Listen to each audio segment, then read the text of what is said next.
नमस्कार, मैं सुभाष रजक और आप देख रहे हैं अपना नालंदा, अपना शहर, अपना खबर। और अभी हमारी मौजूदगी है अनुग्रह नारायण पार्क, जिसे आमतौर पर लोग गांधी पार्क के नाम से भी जानते हैं, बिहार शरीफ। आज यहाँ पे जो है वन, पर्यावरण, जलवायु परिवर्तन विभाग के मंत्री डॉक्टर सुनील कुमार जी का प्रोग्राम है और यहाँ जो है शिलान्यास किया जाएगा। तो उस शिलान्यास का सारा जानकारी आपको देते चलेंगे, उनसे बातचीत करने का प्रयास करेंगे, क्या कुछ योजना चलेगी, कितने की लागत रहेगी, यह सारा डिटेल्स आपको देते चलेंगे। बने रहिए हमारे इस वीडियो के साथ।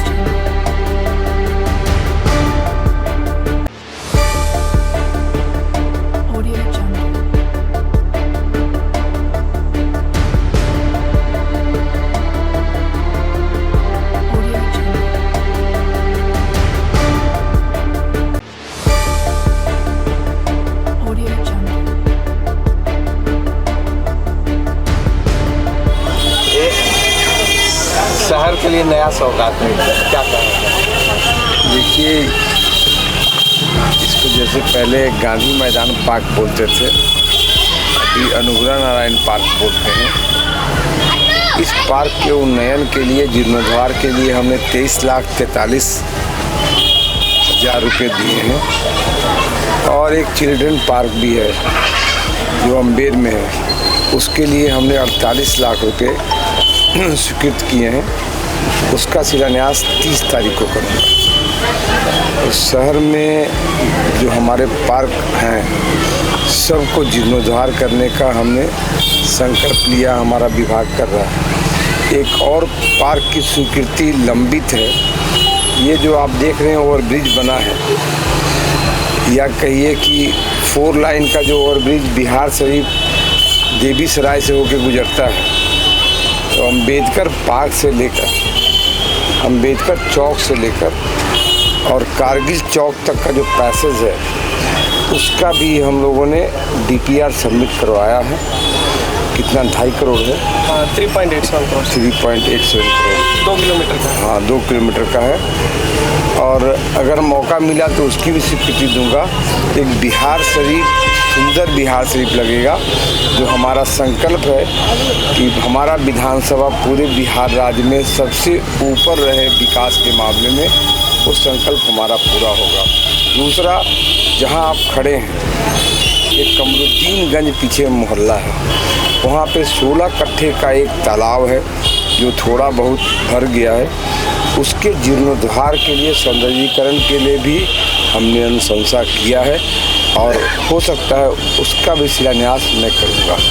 एक पॉलिटिकल सवाल है, कल तेज प्रताप यादव अपनी नई पार्टी का ऐलान किया है। जिनके पास कुछ है ही नहीं तो क्या नई पार्टी और पुरानी पार्टी?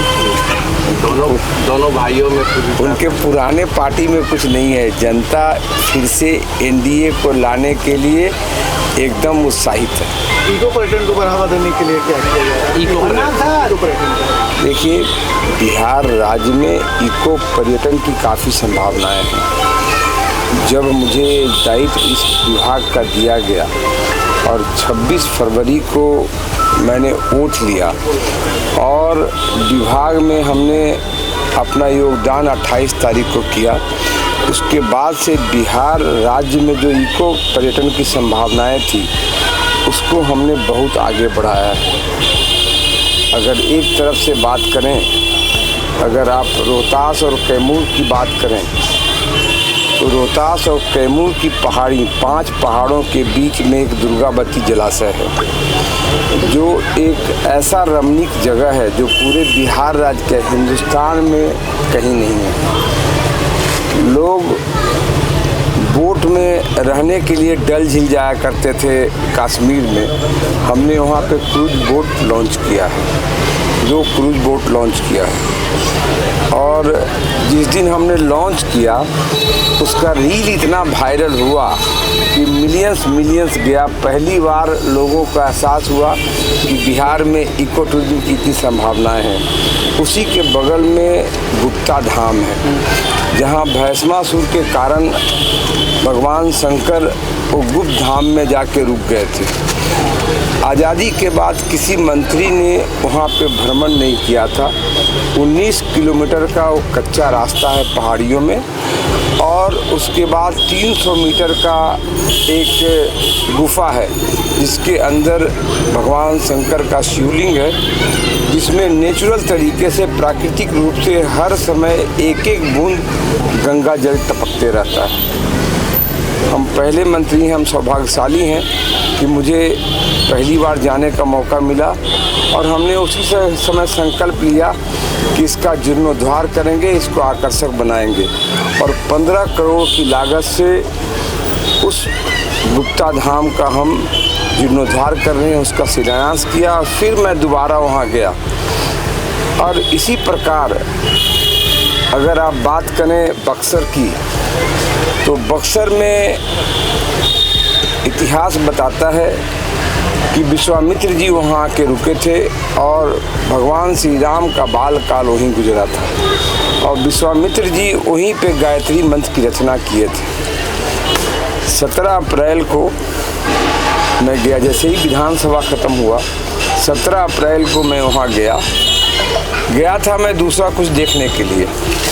मृत सोन कैनाल था, उसका मैं जीर्णोद्धार करना चाहता था, लेकिन जब गंगा के तट पर गया और जब मुझे पुरानी रचनाएं मिली, संरचनाएं मिली, तो हमने तुरंत दिमाग लगाया कि यहाँ पे एक गायत्री मंत्र के तर्ज पे हम एक विश्वामित्र पार्क बनाएंगे और महर्षि विश्वामित्र पार्क का हमने 25 करोड़ का शिलान्यास किया है। वो एक बिहार का आकर्षण का केंद्र होगा, चूँकि बक्सर यूपी से सटा हुआ इलाका है और काफ़ी लोग यूपी से वहाँ पे मुंडन कराने आते हैं। हर वीक में 2 दिन 10-10 हज़ार फुटफॉल होता है, तो निश्चित तौर पर वो एक आकर्षण का केंद्र बनेगा।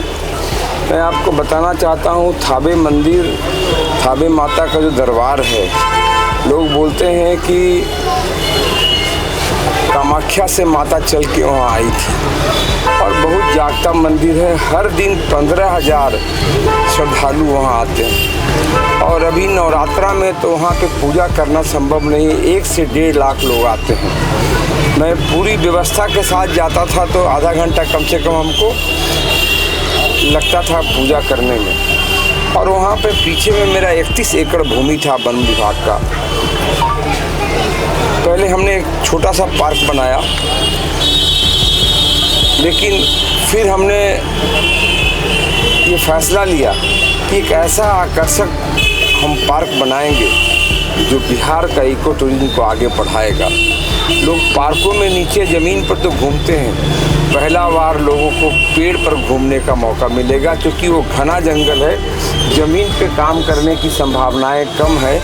तो वहाँ हमने 11 करोड़ 89 लाख की योजना से वहाँ हम पार्क बना रहे हैं। मैं आपको बताना चाहता हूँ कि जो माता मुंडेश्वरी का मंदिर है जो भभुआ में, काफ़ी साल पुराना, 2000 साल पुराना मंदिर है।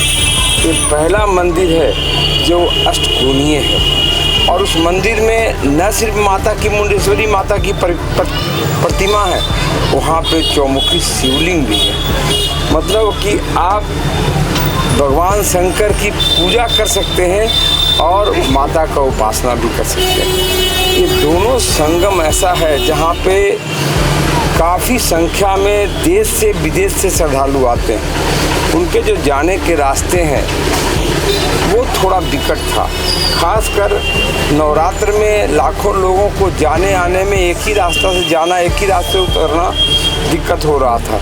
वहाँ हमने 6 करोड़ 38 लाख की योजनाओं का शिलान्यास किया है। उसी तरह रोहतास में एक तुतला भवानी है। तुतला भवानी मंदिर के ऊपर जो फॉल है वो बिहार ही नहीं भारत का सबसे बड़ा फॉल है। ऐसा फॉल जो गहराई उसको आज तक कोई नाप नहीं पाया। तो उस परिसर के उन्नयन के लिए हमने 12 करोड़ रुपया दिया है और अभी मैं शिलान्यास पिछले वीक ही करके आया हूँ।